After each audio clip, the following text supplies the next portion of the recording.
Blouse இல்லாம penetration இல்லாம எப்படி வெல்டிங் அடிக்கிறது அப்படிங்கறத நான் சொல்லித்தரேன். கொஞ்சம் பாத்துலாம் அவங்க. இது வந்து ஆரம்ப நிலைமையில உள்ளவங்களுக்கான பதிவுங்க. இப்போ வந்து இந்த பிளாஞ்ச், அதாவது இந்த பிளாஞ்சையும் இந்த புஷ்ஷையும் சேர்த்து வச்சு நம்ம வெல்டிங் பண்றோம். நம்ம வந்து நடுவில் என்ன பண்ணிருக்கோம், லைட்டா வி எடுத்திருக்கோம், வி க்ரூ எடுத்திருக்கோம். ஆல்ரெடி நம்ம கொஞ்சம் வெல்டிங் பண்ணிருக்கோம், அதை பாருங்க. இதுல வந்து எந்த பெனட்ரேஷன்ஸுமே இருக்காது. நம்ம சிப்பிங் பண்ணிட்டு மேல இருக்கக்கூடிய ஃபிளக்ஸை சிப்பிங் பண்ணிட்டு எடுத்திருக்கோம். இப்போ நம்ம வெல்டிங் பண்ணும்போது என்ன பண்ணணும் அப்படின்னா, இந்த மாதிரி ஃபிளாட் பொசிஷன்ஸ்ல வெல்டிங் பண்ணும்போது பாத்தீங்கன்னா இந்த பொசிஷன்ஸ்ல வெல்டிங் இழுக்கணுங்க.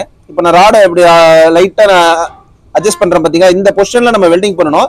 இப்போ நான் வெல்டிங் பண்ணக்கூடிய விஷயத்த அப்படியே நீங்க க்ளோஸ்ல பாருங்க மக்களே. இப்ப நம்ம பண்ணக்கூடிய இந்த வெல்டிங்ல வந்து எந்த விதமான ப்ளவுஸும் வராதுங்க, பெனட்ரேஷன்ஸும் வராது. இப்ப நம்ம க்ளோஸ்ல முடிஞ்ச அளவுக்கு எடுக்கிறேன் பாருங்க. இந்த மாதிரி வெல்டிங் வேலையில நம்ம சொல்லி கொடுத்துட்டு இருக்கோம். மறக்காம நம்ம சேனலை சப்ஸ்கிரைப் பண்ணி ஃபாலோ பண்ணிக்கோங்க.